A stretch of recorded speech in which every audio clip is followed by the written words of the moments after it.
일본의 수출 규제가 이어지면서 반일 감정이 거세지고 있습니다. 국민 10명 중 7명이 일본 제품 불매 운동에 참여할 것이라는 여론조사 결과가 나왔습니다. 올해 상반기 한국에 대한 외국인 직접 투자가 급감했습니다. 특히 최근 한국에 대해 수출 규제를 펼치고 있는 일본의 투자액은 50% 넘게 줄어든 것으로 집계됐습니다. 정부가 민간 택지의 분양가 상한제를 확대 적용하겠다는 뜻을 밝히면서 건설사들이 그동안 미뤄왔던 분양 물량을 쏟아내기에 이르렀습니다. 정부가 출퇴근 시간에 한해 카풀을 허용한 데 이어 다음 주에는 택시와 플랫폼 업계의 상생을 위한 종합 방안을 발표합니다. 논란을 빚어온 택시업계와 카풀 갈등이 종지부를 찍을 수 있을지 잠시 후 이슈 플러스에서 짚어봅니다. 센 뉴스 플러스 잠시 뒤 뵙겠습니다.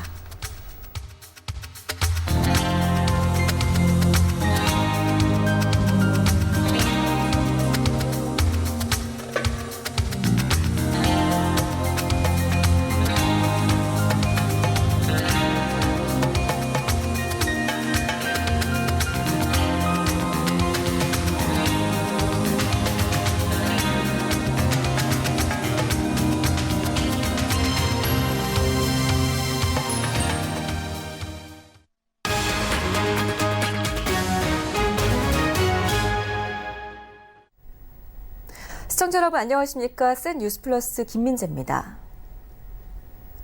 일본의 수출 규제가 이어지면서 앞으로 일본 제품 불매 운동에 참여하겠다는 국민이 70%에 육박한다는 여론조사 결과가 나왔습니다. 리얼미터가 TBS 의뢰로 지난 10일 전국 성인 501명을 조사한 결과 향후 불매 운동에 참여할 것이라는 응답은 전체의 66.8%로 나타났습니다.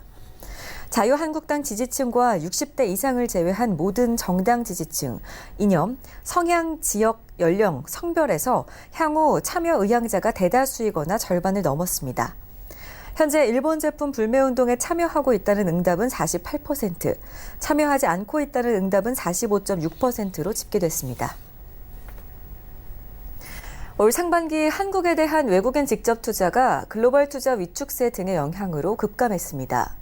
특히 최근 한국에 대해 수출 규제 횡포를 부리고 있는 일본의 투자액은 50% 넘게 줄어든 것으로 집계됐습니다.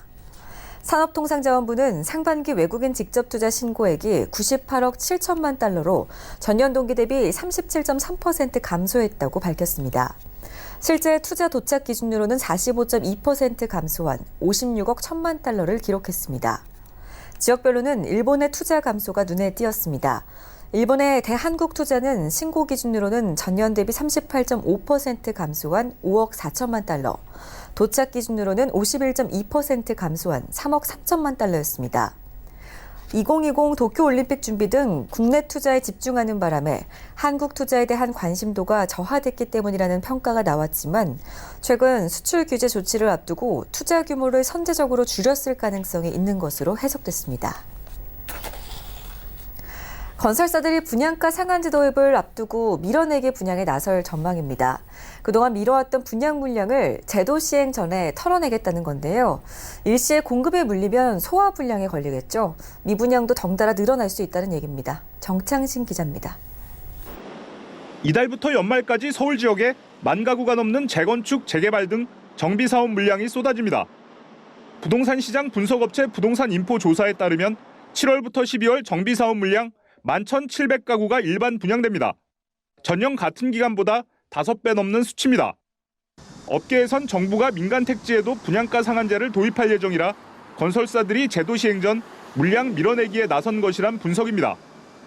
2008년 시행을 앞두고 2007년에 연말에 몰아내기 분양이 좀 이루어졌던 사례가 있습니다. 미분양이 좀 급증하면서 분양 시장이 좀 장기적으로 침체됐던 사례가 있었거든요. 올해도 분양 시기를 좀 앞당기는 물량들이 좀 쏟아져 나와서 일부에선 공급이 일시에 몰릴 경우 입주자를 다 채우지 못하는 미분양 우려도 나오고 있습니다. 반면 이달 입주 예정 물량은 전달보다 감소할 예정입니다. 주택산업연구원 조사에 따르면 7월 입주 예정 물량은 36,327가구로 전달 대비 20% 줄어들 전망입니다.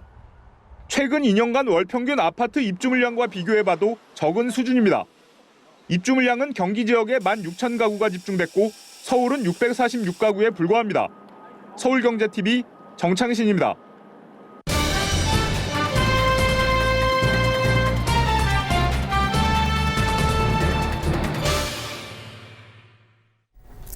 정부가 어제 출퇴근 시간에 한해 카풀을 허용했습니다. 또 다음 주에는 택시와 플랫폼 업계의 상생을 위한 종합 방안을 발표할 예정입니다. 지난 3월 택시 카풀 사회적 대타협 기구의 합의 이후 계속 끌어온 카풀 갈등이 매듭을 짓는 것일까요? 실상은 어떤지 이보경 기자와 얘기 나눠보겠습니다. 안녕하세요. 네, 이 기자, 어제 정부가 출퇴근 카풀을 허용했다죠? 네, 맞습니다. 이 국회 국토교통위원회가 어제 이 여객자동차 운수사업법 개정안을 가결했습니다. 이 기존에는 예외적으로 출퇴근 시간에 한해서만 카풀을 허용한다라는 규정이 있었는데요. 이 규정을 좀 더 명확하게 한 것입니다. 이 출퇴근 오전 7시부터 9시, 오후 6시부터 8시에만 허용이 된다라고 못을 박았습니다. 그리고 주말과 공휴일에는 영업이 금지된다라고 얘기를 했는데요.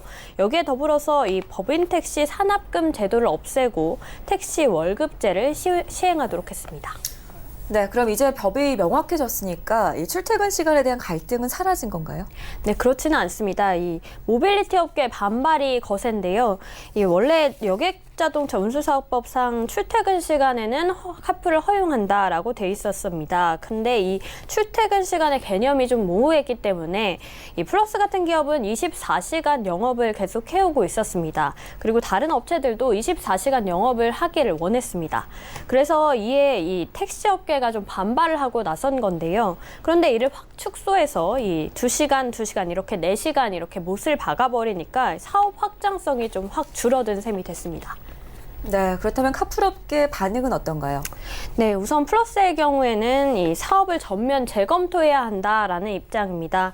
이 법이 통과되면 법률에 맞게 서비스를 할 수밖에 없는데 그 경우에 사업성도 없고 또 이용자 만족도 확 떨어질 수 있다라는 우려인데요. 또 어디고를 운영하는 위츠 모빌리티의 경우에는 법률에 맞게 서비스를 하면서 사업성을 좀 이뤄나갈 수 있도록 다른 사업 모델을 좀 구상한다라고 밝혔습니다.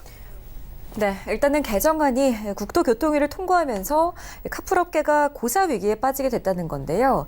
이제는 신기술이 부상하면서 또 하나의 갈등이 생겼습니다. 바로 기존 택시업계와 타다와 같은 이 플랫폼 택시업체 간의 갈등인데요. 이들 갈등에 대해서도 정부가 내주에 또 상생안을 내놓을 것이라고 발표를 했잖아요. 네, 맞습니다. 이 다음 주에 정부가 상생안을 내놓을 예정인데요. 이 상생안에는 타다와 같은 플랫폼 택시를 운영하려면 기존 택시 면허를 빌리거나 사야 한다라는 내용이 들어갈 것으로 예상이 됩니다.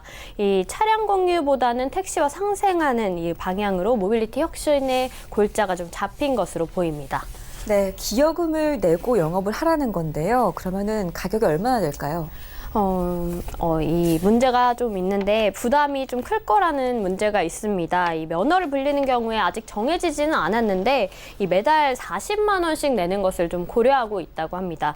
이럴 경우에 1000대를 운영한다라고 하면은 1년에 48억이라는 돈이 들어갑니다. 만만치가 않네요. 네, 맞습니다. 이 진입 장벽이 좀 높아지면서 스타트업의 경우에는 좀 자금력이 부족하잖아요. 이럴 경우에 사업을 시작하기도 좀 힘들다라는 반응이 나오고 있습니다. 이 정부 역시 이 안을 운영을 하려면 이 개인 택시 면허를 사서 빌려줘야 하는데 이럴 경우에 예산을 어떻게 충당할지 이런 문제도 좀 남아 있습니다. 서울 개인 택시 면허의 경우에 한 건당 지금 6에서 7천만 원 정도를 하는데요. 매년 1000개 정도 면허를 매입한다는 계획일 경우에 매년 600억 원 이상의 예금이 소요가 된다는 겁니다. 이 기여금을 매년 48억 원을 받는다라고 치더라도 그 예산을 어떻게 충당할지 이 문제가 아직 남아 있습니다. 네, 잘 들었습니다. 이보경 기자와 함께 출퇴근 카풀 해법일까라는 주제로 이야기를 나눠봤습니다. 이 기자 고맙습니다.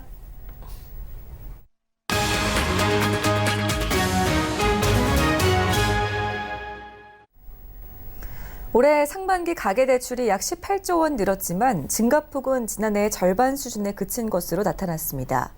금융당국에 따르면 지난달 금융권 가계대출은 5조 2천억 원 증가한 것으로 집계됐습니다. 이 같은 증가폭은 지난해 같은 달과 비교해 1조 원, 전달에 비해선 7천억 원 줄어든 것입니다. 지난해 같은 기간 대비 주택담보대출 증가폭이 2조 9천억 원에서 2조 6천억 원으로 신용대출과 마이너스 통장 등 기타 대출 증가폭이 3조 4천억 원에서 2조 6천억 원으로 줄어든 결과입니다. 금융위원회는 가계대출이 통상적으로 하반기에 더 늘어나는 경향이 있어 증가세를 안정적으로 관리하겠다고 밝혔습니다. 한국가스공사가 제17대 사장에 최희봉 전 청와대 산업정책비서관이 취임했습니다. 어제 대구가스공사 본사에서 열린 취임식에서 최 신임 사장은 수소 경제를 위한 선제 투자와 함께 LNG를 활용한 에너지 신산업 육성을 강조했습니다. 정훈규 기자입니다. 최희봉 가스공사 신임 사장은 취임 일성으로 에너지 신산업 육성을 내세웠습니다. LNG를 활용해 벙커링, 화물차 연료 전환, 냉열 사업 등 신산업을 통해 미래 에너지 문제를 해결하고 공사 가치를 높이겠다는 겁니다. 특히 수소 경제 활성화를 위한 선제 투자 방침도 밝혔습니다. 최 사장은 수소의 생산, 공급망의 건설 운영 등 수소산업 밸류체인 전반에 걸쳐 선제적으로 투자해 공사를 수소 경제의 선두주자로 육성해 나가겠다고 강조했습니다. 천연가스 도입 방식도 개선할 방침입니다. 최 사장은 시장에서의 단순 도입 중심에서 가스전 개발 및 액화 천연가스 사업 등 투자 병행 방식으로 전환해야 한다고 말했습니다. 자원개발 사업 투자를 위해 치밀한 검토 과정을 거친 뒤 과감히 실행하겠다는 계획입니다. 국제 천연가스 시장의 변화를 정확히 읽어내고 셰일가스 투자 전략을 포함하여 자원개발 사업 전략을 짜고 과감하게 실행해 나갑시다. 최 사장은 중소벤처기업, 스타트업과의 상생 협력도 강조했습니다. 그는 벤처 스타트업의 애로를 상시 청취하고 불합리한 거래 관행들을 지속해서 개선하겠다면서 공사가 갖고 있는 사업 기회와 빅데이터 등을 벤처 스타트업에 과감히 개방하겠다고 밝혔습니다. 한편 최 신임 사장은 행정고시 32회로 공직에 입문한 뒤 산업통상자원부 가스산업과장, 에너지자원실장, 대통령 산업정책비서관 등을 역임했습니다. 임기는 2022년 7월 8일까지 3년간입니다. 서울경제TV 정훈규입니다. 일과 육아를 병행하는 워킹맘들은 아이들 걱정에 출근길 발걸음이 무거운데요. 특히 복지 환경이 열악한 중소기업 직원들은 아이들 맡길 곳이 마땅치 않습니다. 이에 인근 중소기업에 도움을 주기 위해 상생형 어린이집을 만드는 기업이 있습니다. 하나금융그룹이 중소기업에 다니는 어머니, 아버지들도 함께 쓸 수 있는 상생형 어린이집을 만들었습니다. 고현정 기자가 그 현장에 다녀왔습니다. 하나금융그룹의 첫 번째 상생형 공동직장 어린이집이 광주광역시 금남로에 문을 열었습니다.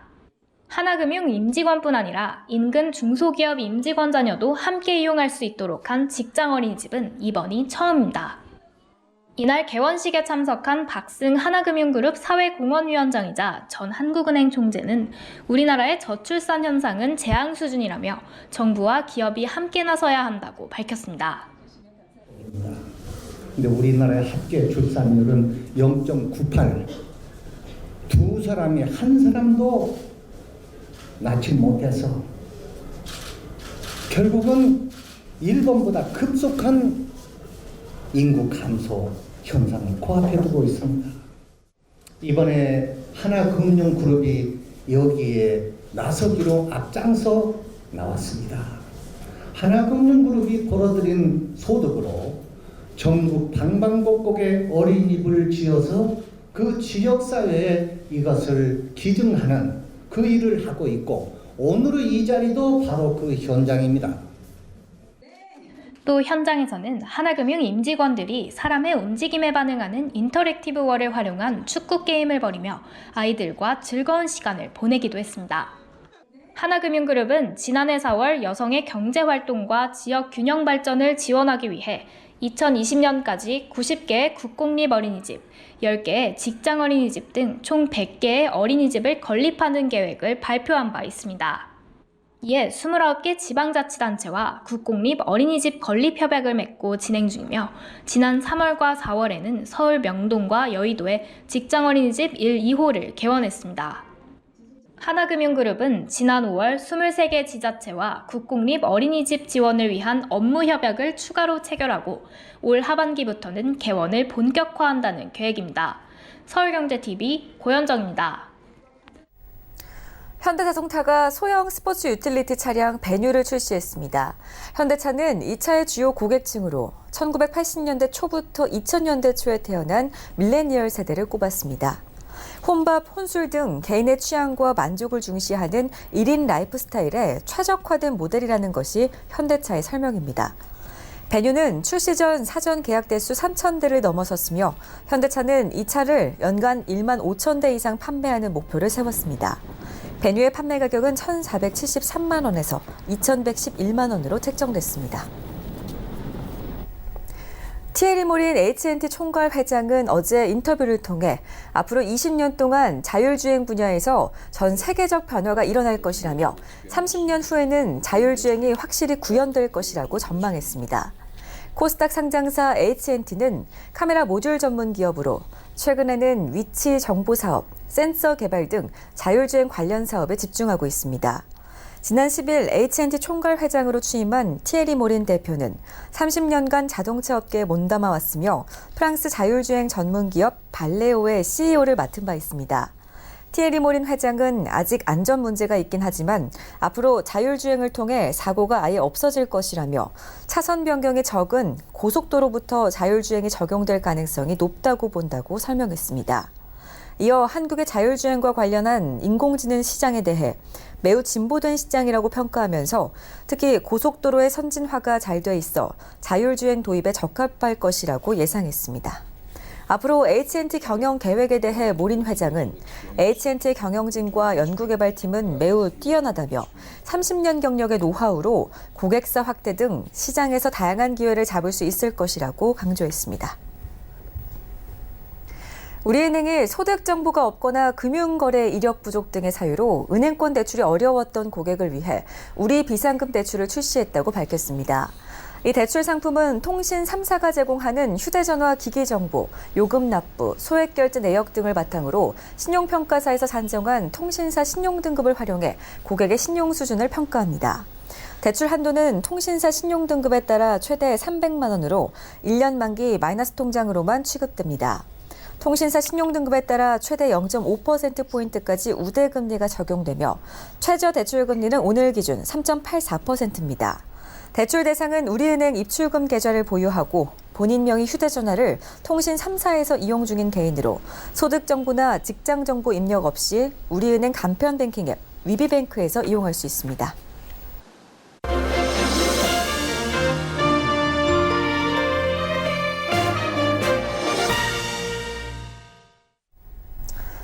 태양광 관련 사업 기업 윌링스가 오늘 기업 공개 간담회를 열고 정부의 친환경 정책으로 수혜가 예상된다며 신재생 에너지 대표 기업으로 도약하겠다는 포부를 밝혔습니다.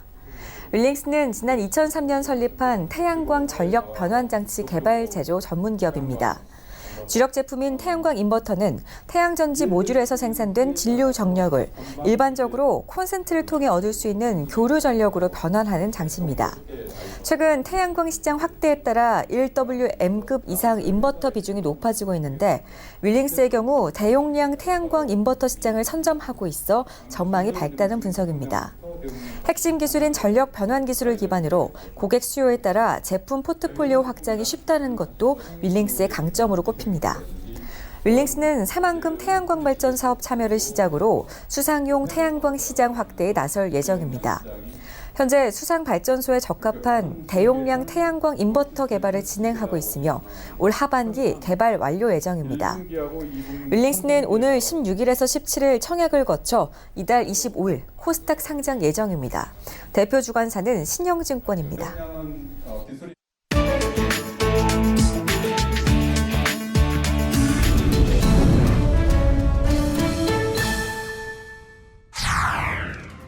앙겔라 메르켈 독일 총리가 공식 행사 중 또다시 몸을 떠는 증상을 보여 건강 이상설이 확산되고 있습니다. 최근 3주간 이런 모습이 확인돼 보도된 것만 3차례입니다. 메르켈 총리는 이날 베를린에서 안티린네 핀란드 총리와 회담하기 전 의장대 행사에서 양국의 국가가 연주될 때 몸을 떨었습니다. 린넨 총리와 회담 직후 기자회견에 참석한 메르켈 총리는 괜찮다며 걱정할 필요가 없다고 밝혔습니다. 그러면서 총리직을 수행하는데 전혀 문제가 없다고 강조했습니다. 메르켈 총리는 지난달 18일 볼로디미르 젤렌스키 우크라이나 대통령을 영접하는 행사와 지난달 27일 법무장관 퇴임식장에서도 몸을 떠는 모습을 보였습니다. 당시 총리실은 탈수 현상에 따른 것이라고 설명했고 현지 언론들은 메르켈 총리의 몸떨림이 일종의 심리적 현상으로 보인다고 보도한 바 있습니다. 폭스바겐의 멕시코 푸에블라 공장에서 일명 딱정벌레차로 알려진 비틀의 마지막 생산 기념식이 열렸습니다. 마지막으로 생산된 비틀은 박물관으로 옮길 예정입니다. 이로써 비틀은 생산 82년 만에 역사 속으로 사라지게 됐습니다. 비틀은 1930년대 나치의 아돌프 히틀러가 국민차 생산을 지시하면서 창립된 폭스바겐의 대표작으로 독일 경제 부흥의 견인차 노릇을 했습니다. 특히 비틀은 미국 판매를 시작한 이후 엄청난 인기를 모았습니다. 그러나 2000년대 들어서면서 판매가 감소했고 최근엔 배기가스 조작 의혹인 이른바 디젤 게이트로 직격탄을 맞았습니다. 이번 조치는 비틀이 감성적 향수를 자극하는 브랜드긴 하지만 새로운 시장의 수요에는 부응하기 어렵다는 판단하에 내려진 결정으로 풀이됩니다.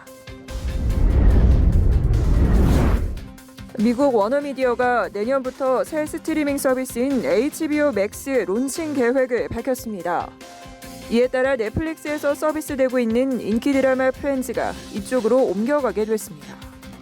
워너미디어는 기존의 HBO 스트리밍 서비스를 확장해 약 1만 시간 분량의 프리미엄 콘텐츠를 제공하는 서비스를 내년 봄 출시할 계획이라며 이같이 발표했습니다.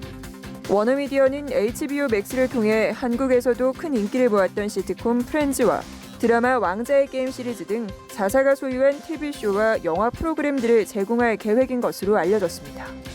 월스트리트 저널은 HBO 맥스가 기존 HBO 스트리밍 서비스 구독자 800만 명을 흡수할 경우 시장에 성공적으로 안착할 것이라고 전망했습니다. 이런 가운데 지난 수년간 프렌즈를 스트리밍 서비스로 독점 제공해왔던 넷플릭스는 HBO 맥스 출시에 따라 적잖은 타격을 입을 것이라는 관측도 나오고 있습니다. 선진국발 쓰레기 밀반입 문제로 골치를 앓는 인도네시아가 호주에서 수입된 쓰레기 210여 톤을 되돌려 보내기로 했습니다. 인도네시아 당국은 호주에서 수입한 폐종이에 재활용이 불가능한 가정 폐기물과 전자 폐기물이 섞여 있어 이를 반송하기로 결정했다고 밝혔습니다. 인도네시아는 지난주에도 독일과 프랑스, 미국의 폐기물 컨테이너 49개를 본국으로 반송하기로 했고 지난달에는 미국발 쓰레기 컨테이너 5개를 돌려보낸 바 있습니다. 중국이 지난해 폐플라스틱 수입을 중단한 이후 영국과 독일, 프랑스 등 유럽 국가와 일본은 인도네시아에 수출하는 폐기물 양을 급격히 늘렸습니다. 선진국발 쓰레기가 동남아로 쏠리면서 인도네시아를 비롯한 말레이시아와 필리핀에서는 선진국의 쓰레기장이 되지 않겠다는 목소리가 거세지고 있습니다. 한때 유럽 최대 규모를 자랑했던 난민 수용시설인 이탈리아 시칠리아 섬의 미네오 난민센터가 현지 시간으로 지난 9일 공식 폐쇄됐습니다. 강경한 반난민 정책을 주도해온 극우 정치인인 마테오 살비니 이탈리아 부총리 겸 내무장관은 우리는 꽤 많은 돈을 아끼게 됐다며 이 센터에서 일했던 노동자들을 위한 새로운 일자리를 찾기 위해 노력 중이라고 밝혔습니다. 미네오 난민센터에는 2014년 4,100여 명의 난민이 수용돼 있었습니다. 그러나 이탈리아의 포퓰리즘 정부가 들어선 작년 6월에는 수용 난민 수가 2,500여 명까지 줄어들었습니다. 포퓰리즘 정부의 실세 중 한 명인 살비니 부총리는 난민 구조선과의 전쟁을 선포해 구조선이 이탈리아 항구에 입항하는 것을 금지했습니다. 살비니 부총리는 이탈리아에 도착한 난민이 감소했다는 점을 포퓰리즘 정부의 성과라고 강조하기도 했습니다. 터키가 유럽연합과 그리스, 키프로스 등 주변국의 반발에도 동지중해에서 천연가스 시출을 강행할 계획입니다. 터키 외교부는 성명을 내고 우리는 그리스 외무부와 EU 관계자들이 터키의 활동을 불법이라고 규정한 성명을 거부한다고 밝혔습니다. 이어 EU는 키프로스 문제 해결을 위한 협상에서 정직한 중재인이 될 수 없음이 명확해졌다며 터키는 부키프로스튀르크 공화국의 권리와 이익을 계속 보호할 것이라고 덧붙였습니다. 터키는 지난 5월 시추선 파티흐로 동지중해에서 천연가스 탐사 시추를 시작했고 최근 시추선 야우즈를 동지중해에 추가 투입했습니다. 그러자 키프로스 섬 남부를 차지한 키프로스 공화국과 그리스, EU는 강하게 반발했습니다. 키프로스는 터키가 자국의 배타적 경제 수역을 침범하는 등 국제법을 어기고 있다며 규탄했습니다.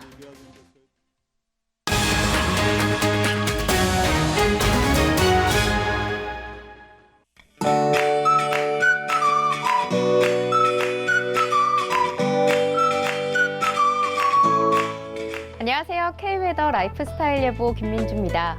현재 전국이 흐린 가운데 중부 내륙에는 산발적으로 빗방울이 떨어지는 곳이 있고 강원 영동과 경북 북부 동해안에는 5에서 30mm의 비가 내리고 있습니다. 동해안의 비는 내일 새벽까지 내리다 그치겠는데요. 낮에는 대기가 불안정해지면서 전국 내륙에 5에서 30mm 양의 소나기가 지나겠습니다. 내일은 출근길 우산을 챙기시기 바랍니다. 소나기가 오기는 하지만 기온은 오늘보다 높게 오르겠습니다. 낮 최고 기온은 서울 29도, 대구는 30도까지 올라 매우 덥겠는데요. 여기에 습도까지 높겠습니다.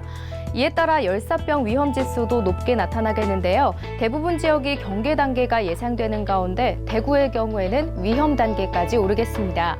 경계와 위험 단계인 지역 모두 충분한 수분 섭취를 해주시고요. 위험 단계인 대구에 계신 분들은 격렬한 운동을 자제하고 충분한 휴식을 취해주시기 바랍니다. 내일 우리나라는 서해상에 위치한 고기압의 가장자리에 들겠습니다. 다음은 자세한 지역별 날씨입니다. 중부지방 구름 많은 가운데 낮에는 소나기가 내리는 곳이 있겠습니다. 낮 기온은 서울과 춘천, 대전 29도가 되겠습니다. 동해안 지역 새벽까지 비가 내리다 그치며 구름만 많겠습니다. 속초 27도, 강릉은 28도가 예상됩니다.